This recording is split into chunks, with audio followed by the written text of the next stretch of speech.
audience. Welcome here to a new edition of the East African Perspective, the podcast where we look at East African issues and continental issues from East Africa. We are here live in Kampala with my usual co-host, Benjamin. How are you doing today? I'm good, Thomas. Very good, very good. Today we have an amazing guest, Dr. Munir Safieldin. He's from Sudan, but he's in Uganda since a while now, and he cannot go back to Sudan due to the situation. He will tell us a bit more about what happens. But before that, Dr. Munir, how are you doing, if I may ask that? Thank you very much for having me, and thank you very much, both of you, Thomas and Benjamin, for being interested in the very unfortunate situation that is ongoing in Sudan. Compared to millions of Sudanese, I would say I'm very lucky because I'm in a safe place. I'm able to have a shelter over my head. I'm able to go to doctor if I need to. I'm able to eat and drink and live peacefully. A situation that millions of Sudanese people are deprived of at the moment. I think this is where we should start also by speaking to the humanitarian situation. We are recording this in November 2025. What is the humanitarian situations in Sudan and also outside of Sudan where refugee has been flying to since beginning of the conflict was 15th of April 2023?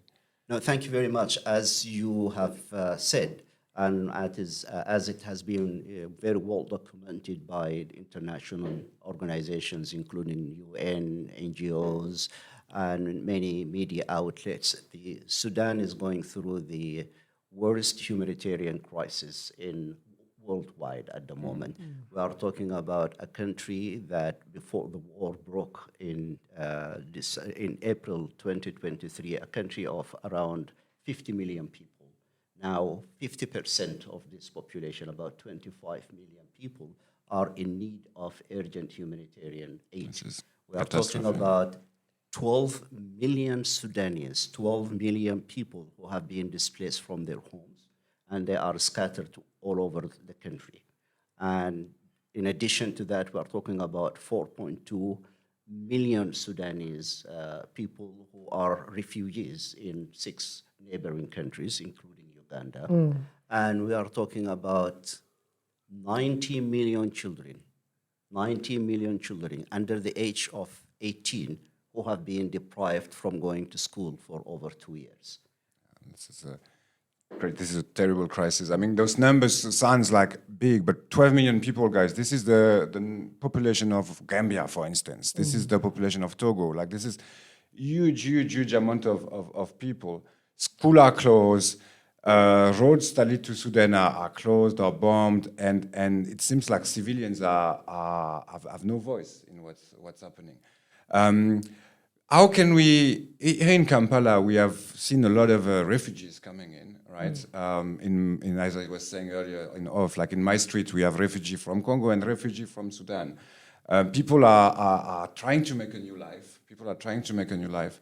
But recently, we have seen those images in El Fasher, and these have reached international news. And I received personally messages from all around the continent, including from Uganda, of people at 2 a.m., 3 a.m., 4 a.m., young people, they stay late. And they ask me, like, Thomas, can you explain to me what's happening in Sudan in 2 minutes? Because is it tribal? Is it political? Is it for the resources? We don't understand. And I answer them like, even me, I wish I could fully understand. But I know that the answer is in history. The answer lies within the history of Sudan. And if you don't understand like the history of it, you won't understand how we ended up here. Maybe you can tell us a bit more about the history of what used to be that the biggest African countries, independent since 1956, but yet now divided and extremely in the crisis. You are absolutely right. The war in Sudan, as it is happening now, has a very deep history. And I would say it's part of the current geopolitics. Professor Jeffrey Sachs, a very well-known American economist and political scientist, have been for many years exposing the war agenda promoted by Mr. Netanyahu in his book, Fighting Terrorism. The first version of this book was published in 1995. The second version was published in 2001.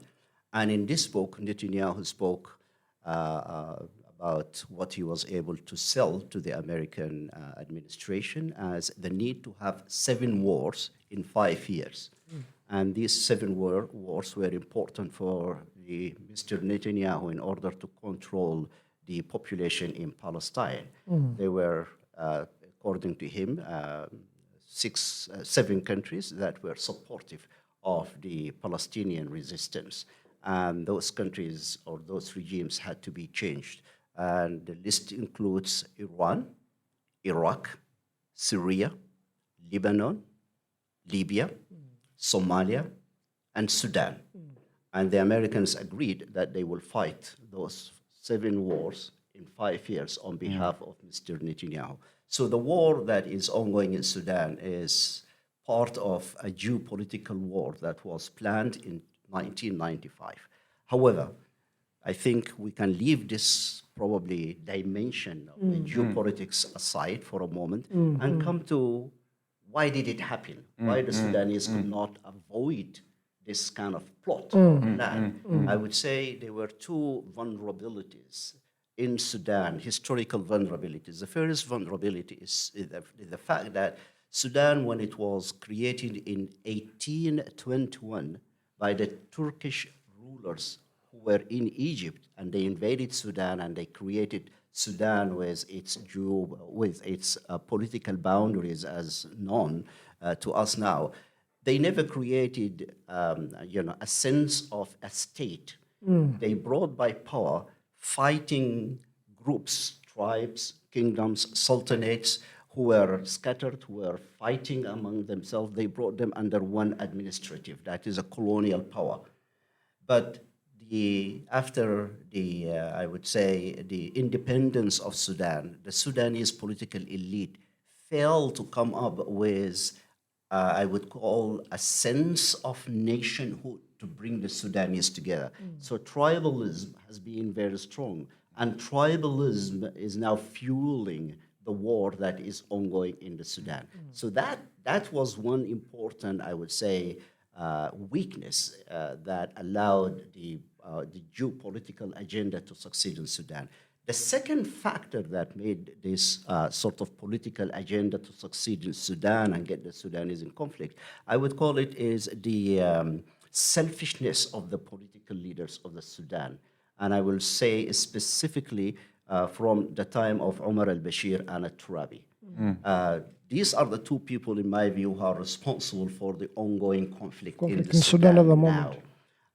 When Turabi actually engineered the coup d'etat of 1989, bringing Omar al-Bashir to power, Omar al-Bashir and Turabi, after a few years, became, I would say, enemies to each other.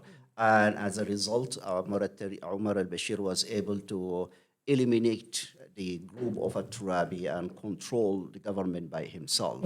As a result, Turabi created a conflict in Darfur, mobilizing the African tribes, we call them the Zurga, the native African tribes in Darfur. He mobilized them against Omar al-Bashir. The intent was to make the country ungovernable to Omar al-Bashir. Omar al-Bashir responded by creating the Janjaweed in 2003, which created lots of atrocities, and they started the genocide against the Darfurian people. And we know the International Criminal Court actually issued an arrest warrant for Omar al-Bashir, and Omar al-Bashir was able to resist and avoid that. And in 2013, Omar al-Bashir was able to create the same Janjaweed group into an official paramilitary group, and he gave them a legal status, undermined the army, and made them more powerful compared to the army. And moreover, he gave them actually concessions over the gold mines in Sudan. So they became a military power and an economic power. And self-sufficient. And self-sufficient. And then... What was his goal? Why, sorry to interrupt, but why was Omar al-Bashir doing this? Because that's the origin of the actual group that is fighting right now. Right now. What was the agenda there? The agenda was for him to stay in power forever. Forever. Okay, so It was a force to protect he him. was becoming very unpopular, even within the military institution to which he belonged. Okay. So he wanted to undermine the army, and he called actually the RSF and the leader of RSF, Hemeti, he called him Hemeti, my own protection. MIT. Hemeti. So he Hemeti. sort of twisted the name from Hemeti to Hemeti. Hemeti means My my own own protection. protections. So he used the RSF and the leader of RSF to protect him, stay in power. So that was his intent. And unfortunately, when the Sudanese young people had the successful, peaceful revolution of overthrowing Omar al-Bashir, the Sudanese young people were quite optimistic that that was the beginning of an economic and political change in the country and a transition to a civilian government.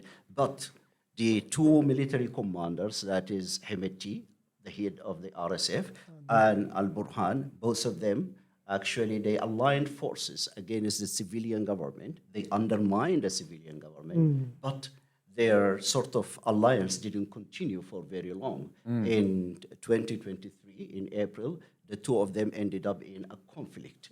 I'm probably oversimplifying many of the details because a few people it's fine. believe that, well, there was probably a hidden third hand which led to spoiling the relationship between the RSF and the leader of the army. But leaving that aside, I would say the war that broke in April 2023, which is ongoing now, has led to a full destruction of the country. It has led to creating a humanitarian situation that is unprecedented. And now, according to the IPC reports, which are about food insecurity, we're talking about 21 million people who are in acute food insecurity situation in the country. Yes, they dramatic. need food now. Dramatic.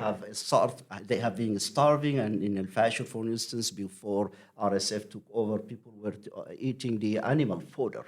They reached a point of eating animal fodder in order to stay alive.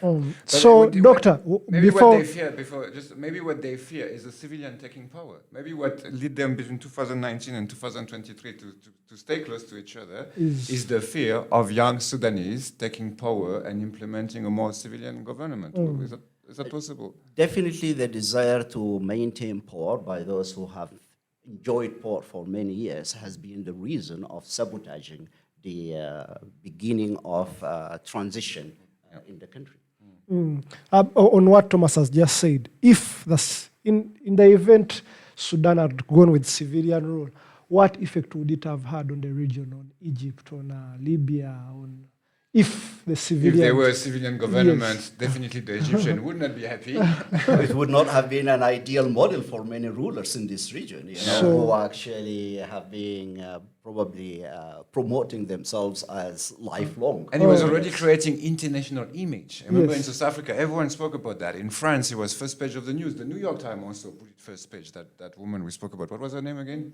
Al-Assad, I think. Al-Assad. So he was already creating this image that could inspire the youth of East Africa, the youth of North Africa to relate. And Sudan is such a country at the carrefour and of many others, let's say, civilization blocks, that it does inspire people from the Arabic world to North Africa, to the East African, to the West. Doctor, you have talked about the destruction of a country. Would you paint more on what is happening on Sudan functioning right now?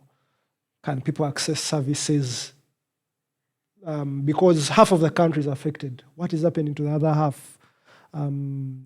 You have told us 19 Those that stay in Sudan, you have told us 19 million children have not gone to school in 3 years.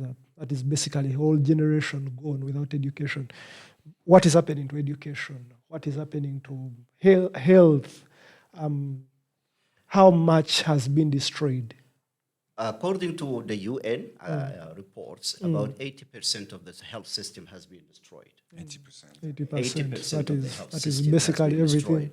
And we can see that malnutrition has become quite, I would say, widespread in the country, especially among young children.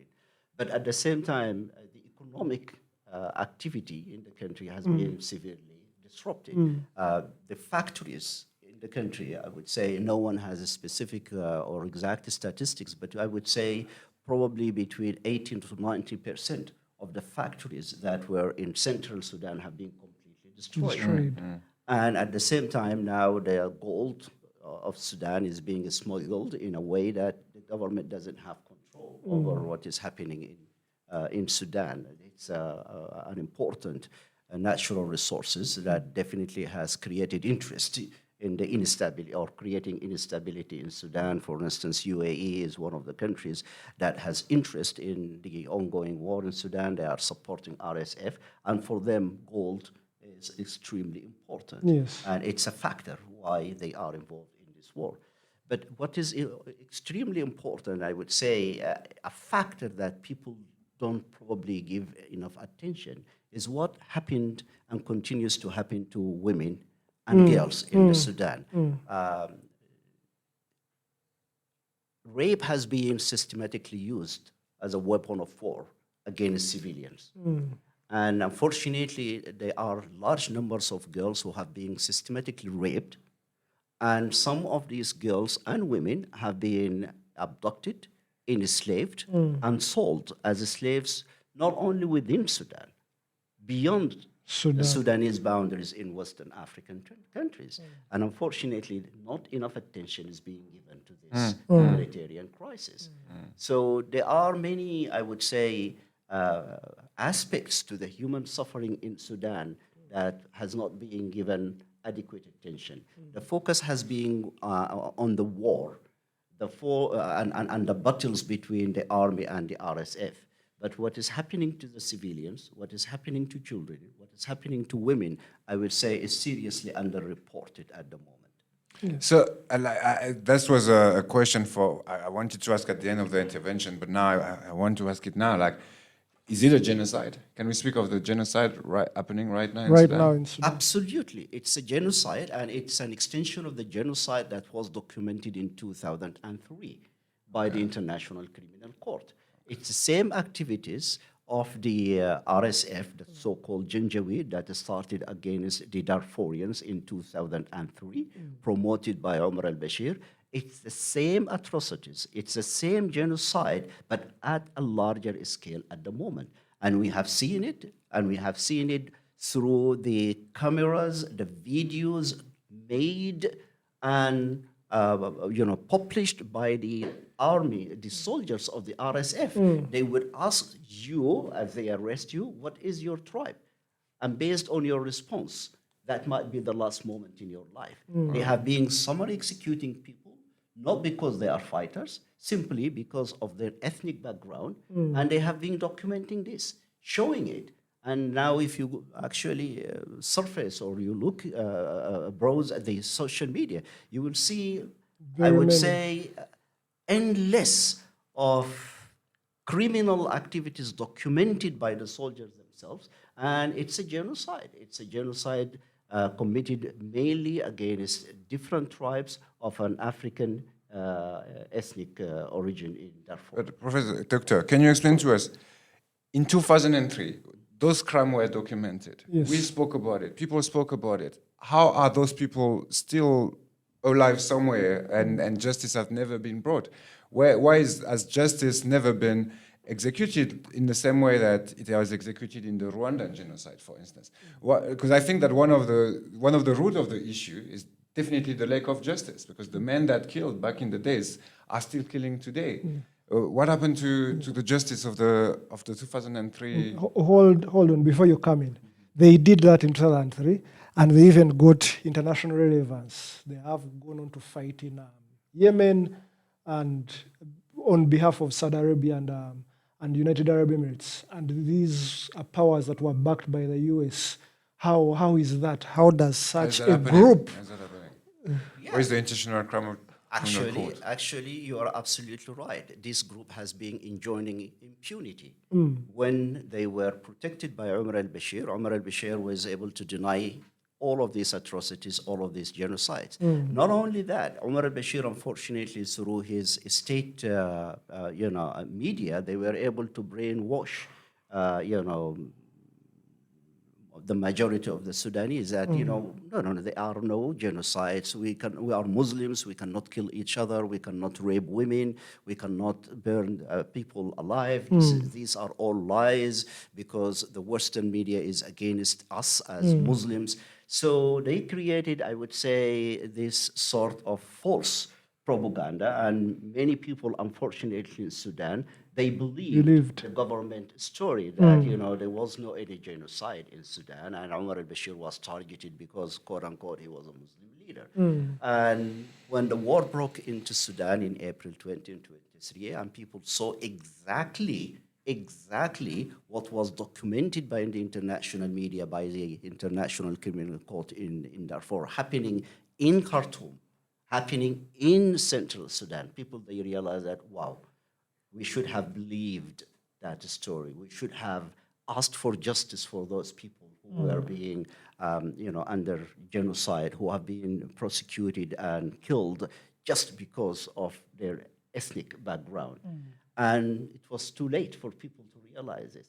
And as I said, one of the vulnerabilities of Sudan is that, this sense of belonging to tribes, to different ethnic groups is stronger than the feeling the general people have with regard to belonging to one nation, belonging to one country that brings all of us together. And that is why many of the people who are now mobilized by RSF to fight this war are mobilized on tribal basis. Not a national basis. Not national basis. You may hear a lot of agenda that we want to change the injustice in Sudan. We want to change the 1956 state of Sudan. It is the state created after independence. But you cannot create a new social justice in Sudan as claimed by eliminating other ethnic groups and say my race is more superior, is cleaner, and I'm the one who's supposed to rule the country. You guys had ruled the country for many years. So I would say that was one of the reasons why the RSF, the Janjaweed, enjoyed impunity. And as you have said, Benjamin, once the RSF became a tool in the hands of UAE and Saudi Arabia to fight the war against Yemen, they receive further impunity. Yes. So they become powerful by fighting in different places. So from the beginning, this conflict is international. We have looked at the Sudanese inside conflict or problems. You have exposed it, and we have here clearly it's not tribalism, it's the lack of a state that can drive nation building from the earliest day of the Ottoman presence. But so even just saying that, the Ottoman presence, it was already foreigners coming in, right? Yes. So I want us to have a look at the foreign powers involved in the situation, and especially East African's power. Also, what are they driving? What are they looking for? What our government that us that are watching it from Kenya, from Tanzania, from Rwanda, how do they get involved? But also bigger power, right? With Benjamin, before you arrived, we were trying to make a list of the power that are for Al Burhan, those that are for Hemeti. The list was long, and we couldn't be sure. And Russia changed side, and Turkey get involved, and because Egypt is there, Ethiopia feel like it has to go there.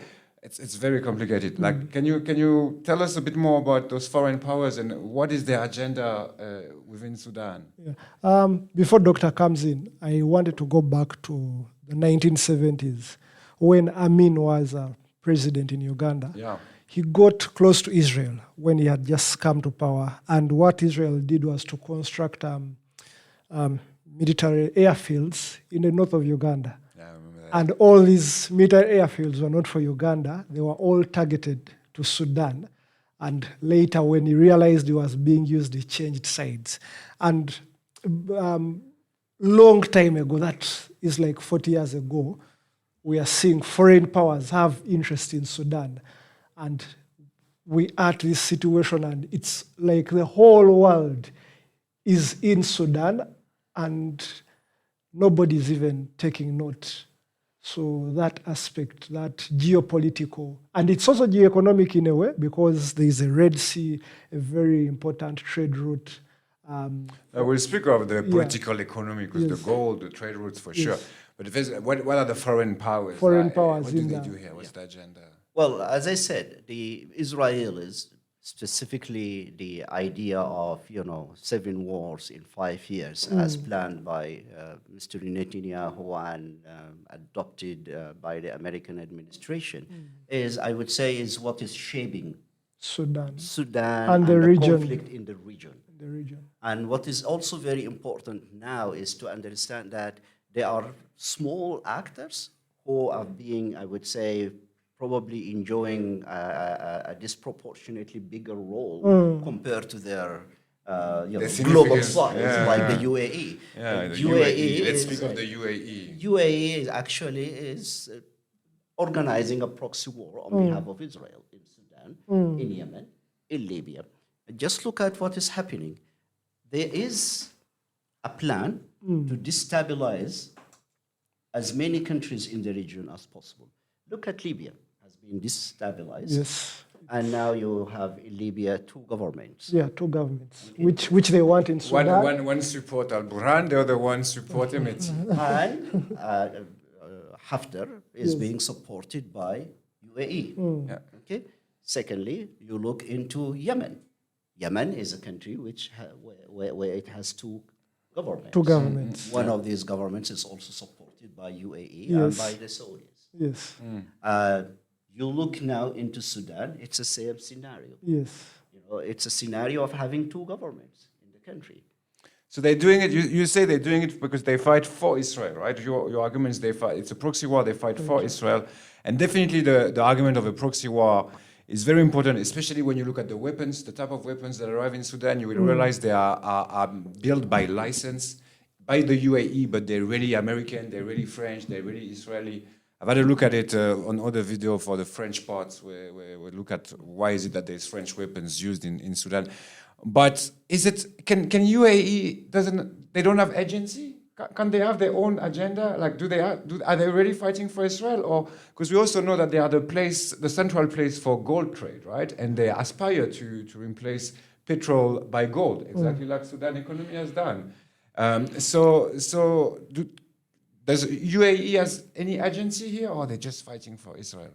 Well, I believe UAE definitely, they believe that the role they are playing at the moment is serving their own interests. But I think the agenda is much bigger than them. Definitely, they are able to extract as much gold from the Sudan at a very cheap price, if not free. Billions of dollars. And they are able to expand their economy the way they are doing. But I think the agenda is much bigger than them. Bigger than them. And I'm saying it's much bigger than them because if you look at their involvement in Libya, their involvement in Syria, their involvement in Iraq, their involvement in Yemen, it's a bigger agenda. Yes. That UAE, I would say, as a small state, would probably plan and execute things. Definitely, they are being, I would say, one of the reasons they have been enjoying impunity is that they are serving the agenda of bigger powers. And that is why we continue to see impunity.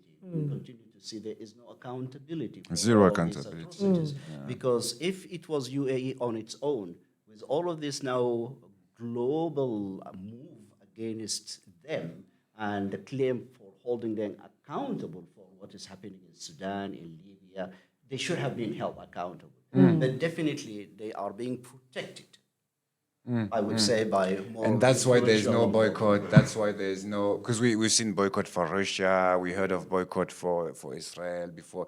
So for you, there's no boycott of UAE, not because of the power they have with their petrol or with their different alliances, but because they're fighting a proxy war. Because they are serving the agenda of bigger powers, in the globe. And as long as they are serving their masters will protect them. However, what I believe is extremely important is, number one, for the Sudanese people is now to be, I would say, smarter, to understand the political agenda around them, and not to allow themselves to be used by political powers indefinitely. The war has to stop. The suffering of the Sudanese people has to stop. The rebuilding of the country has to stop. And there is, I would say, this sort of wrong idea that one of the two military factions will eliminate the other completely. It's not going to happen. It's not happening. It's not happening. It is not happening. That's not happened before. What is being eliminated, I would say, is the country called Sudan, the people called the Sudanese people, the women, the children. And that's why I think people have to be very rational and understand that, well, there is a bigger agenda. It's protecting the country, protecting the nation that is called Sudan, bringing unity among the Sudanese people is what is important at the moment. We have to outsmart those who are plotting all of these plans against the country. I know that's close to your heart, that topic of trying to understand, conscientize. Outside, before this show, you told us also this is part of a larger agenda. And when you speak of that larger agenda, you said depopulating Sudan. We were once a country that were 50 million people, and now 25 million are outside, which means that there's huge space in Sudan as we speak that are only controlled by a soldier. There's not even civilian population. Yes. And those are space that has a lot of gold, right? A lot of other more resources. And even more resources. Yes. Is this how neocolonialism is operating in the region and depopulating certain areas so they can take control of the minerals? Neocolonialism or colonialism 2.0, it hits. It's the new way of colonialism. And I think it is not only Sudan. Sudan is one of the examples where certain countries which are rich with natural resources and they have very important geopolitical positions are being depopulated. So you think of which country? Gaza? I will start actually with the following. I will say this depopulation of countries started with Palestine. Palestine. That's number one. Then Syria. Half of the population of Syria are outside Syria at the moment. Okay, Iraq. Okay. Yeah? Lebanon. Yes, Lebanon is out. Libya. Okay. Yemen. Yeah. Afghanistan. Yeah. Sudan. These are countries which have been depopulated intentionally. And I think this is the new version of colonialism. We had the sort of the classic version of colonialism in the 18th century when the Europeans started actually to expand their economy and they needed cheap labor. So what did they do?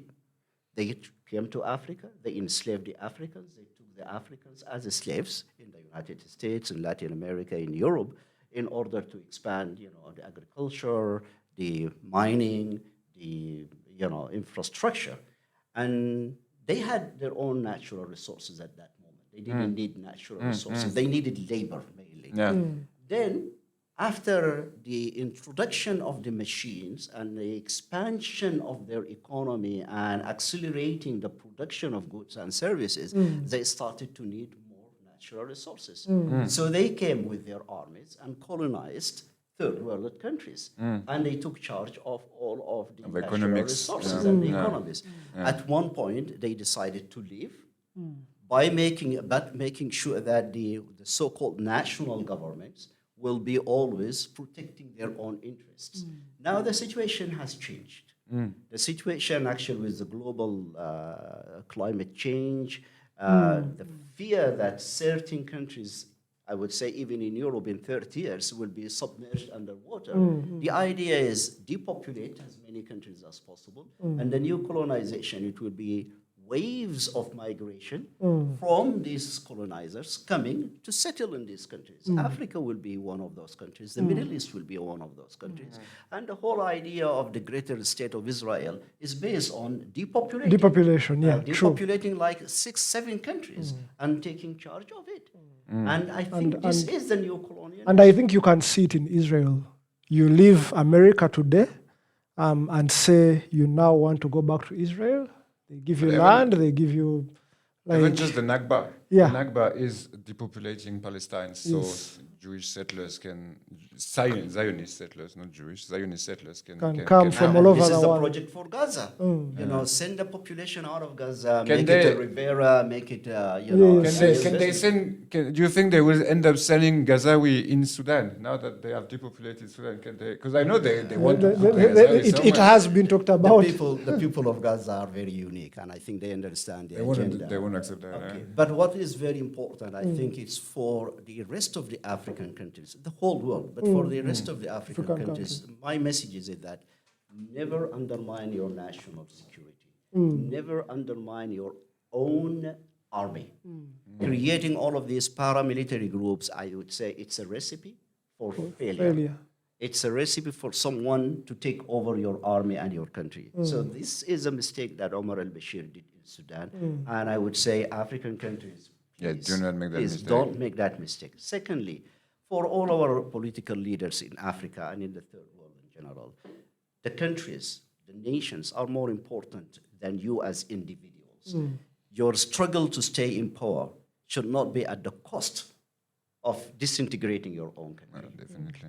You know, make sure there is actually a transition. You know, there are young people who should have the hopes to lead the country, to contribute to building the country, to leading the country. Create a space for them. Create a legacy of being the people, the leaders who created, you know, political systems that are adapt to change and to, I would say, peaceful exchange of power in the country. Sticking to power, which Omar al-Bashir did, and we are seeing it even now in Sudan. People want to stay in power at any cost. At any cost. Is the problem. Is the problem for as long as possible. Definitely. So Sudan has affected the region. Before, when it was peaceful, in good and bad ways, and now, what is happening in Sudan is very similar, not very, but a little bit similar to what happened in Somalia. At some point, Somalia failed completely, and then America went in. They made things worse. We are seeing very many foreign powers pull strings in Sudan, making things worse. What should Africa do to make sure they try to bring back a level of normalcy like they have tried in Somalia? What should Africa do with Sudan at the moment? At Going state forward, level, yes, at state level. I think what is very important is for the African, states, especially the African countries that are interested in maintaining a peaceful, successful Africa, is to mediate in a very constructive way. There is a lot of influence, financial influence. Many of the superpowers that are involved in the conflict in Sudan are also trying to influence the roles of the different African leaders Yes. in regard to Sudan, not in the best interest of the Sudan. And I would say definitely not in the best interest of Africa. Of Africa as a continent. My plea to all of the African leaders, especially those who are playing a role in mediation, is to put the interest of the Sudanese people and the interest of Africans first. There will be a lot of money offered. UAE will offer money. And I think they are already doing it. Yes. And we are aware of many flights, smuggling weapons to, RSF going through different African Somalia, It will Libya. continue. Why? Because they are paying money. And I would say the African leaders, please, you are much bigger than that. If you allow this to happen to Sudan, you are next. You're like, definitely. It's definitely going to happen to you. It is not only Sudan. Yeah. But who has the key? Who has the key to speak to both of them? Who has the key to de-escalate the conflict? Is it in the region? Is it Abiy Ahmed? Is it Museveni? Is it William Ruto? Like who has keys as government? And then we can speak of the people after. But as government, who has key to actually say something to both sides and in the region, and about who has the key, because we have seen it's very easy for our brand to fly to Cairo which means Cairo has access to him. Who has the key without a bias? Hemeti is going to Nairobi. That's the problem. And Yeah. I think this is where the problem will continue as long as different stakeholders look at their own interests rather than the collective interest of this continent. Look at what is happening in Congo, We spoke about that. DRC, Somalia, as you have said. All of these conflicts could have come to an end in a very peaceful way if we had put our interests as Africans first. I think it is not too late. And people should learn the lesson that a country like Sudan, which no one ever expected to decline into such total chaos. If this happens to Sudan, believe me, the same powers, the same people who are fighting the war in Sudan, they will have every reason to take over other countries and do the same thing. There will be people who will pay them money to do that. And at the same time, we have to remember that the economic interests of all of these factories, all of these companies behind, weapons, it's a big economy. Every war That's a lot of is money. a business. It's a business. And gold price are surging because of the numerous amount of wars in the world, and that makes Sudan more attractive. More And attractive. that is why you For see this powers. modern technology. We are seeing the drones, we are seeing all of these sophisticated war technologies being brought into African countries where people are still looking for medicines, looking at vaccines. Now they can look at drones. And they can, Now they're the drones that we need actually for agriculture, the drones that we need actually for even transporting medication and vaccines are being used for are war. being used actually to create death for people. Wow. Why? Because those people, someone is paying for all of these, I would say, machines for killing people and the interest. And it's an investment. Yeah, no, it is an investment because it definitely bring back money, and through channels that pass by East Africa, pass by the Middle East, clearly. But as you said, what we observe in Sudan is the good people are leaving, the wealth is leaving, and bad people are coming in, including mercenaries from Colombia. Like, how did they handle Yeah. it? I don't even know. And mercenaries are very expensive. So And someone is paying. someone, And someone is is paying definitely paying. And whoever is paying is expecting. something in return. Some money back. return. Yeah, some Because money for back. them, this is an investment. Yes. So I wanted to ask about going back to the refugee crisis. We have had reports of Sudanese refugees being raped by forces in Chad.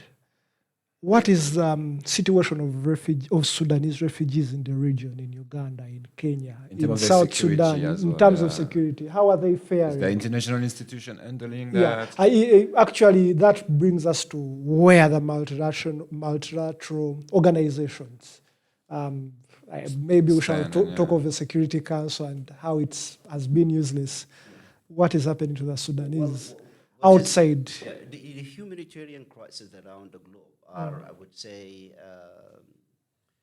seriously underfunded. It's not only the Sudan. For instance, when I looked before coming here to how much of funding the international community has been able to provide to the humanitarian needs in Ukraine, 25% of the needs. Yeah. Ukraine, which is part of Europe, with all of the attention given to it, only 25% 25%. of the financial needs Have been for made. humanitarian response have been made available for you. And there's way less migrants, by the way. Like when you speak of those numbers, I thought of that. Now, let me give you other examples. Afghanistan, the humanitarian needs are only funded at 20%. DRC is funded, humanitarian response is funded at 15%. For South Sudan, the humanitarian response is funded at 18%. For Syria, the humanitarian response is funded at 10%. And for all of Sudan, the international community in 2025 asked for $4.3 billion, and what they have got now is only 20%. Yeah. With this meager amount of money, with the issue of access to the civilians. For instance, if you look at Al Fasher, the civilians in Al Fasher for almost 2 years were not accessible. They were trapped. They were trapped. They were not accessible. And now you have civilians in other parts of Darfur who are not accessible. And you have civilians in the Nuba Mountains, I would say south of Kurdistan, who are not accessible. So when you combine lack of access to people who need humanitarian assistance, when you combine it with the lack of financial resources, you see the level of human suffering. And unfortunately, wherever there is vulnerability among people, whether they are from Sudan or from the other countries, people are vulnerable as refugees. They are not able to access humanitarian aid. There are people, I would say, who exploit their situation. Yeah, definitely. There are some people, modern slavery. fighters, whether they are soldiers, whether they are military groups, who have little food, and they will offer it in return of something, most probably in return of sex. You're like one of the road of migrations is Egypt, and what the refugee in my building have told me is that Egypt is more and more close to Sudanese, and that they don't feel as welcome as in other countries. So a lot of them end up passing by what I call the Southern Road, right, which take you to South Sudan and Uganda, and then maybe after Kenya. South Sudan is at war, right? In a few weeks from now, we will have some South Sudanese also explaining to us the situations here. What is the interactions? Because we know, like, I was checking the maps this morning to see where is RSF, where is the army, which side they control, and the South Sudanese border seems to be controlled by Hemeti and the RSF. So how do they play or fuel or reinforce or I don't know in South Sudan? What like the conflict already exists in South Sudan? Do they fuel it? Do they calm it? Do they offer new opportunities for one side of this conflict or the other side? What's happening there? Well, the civilians who are coming or going from Sudan to South Sudan are quite numerous in numbers.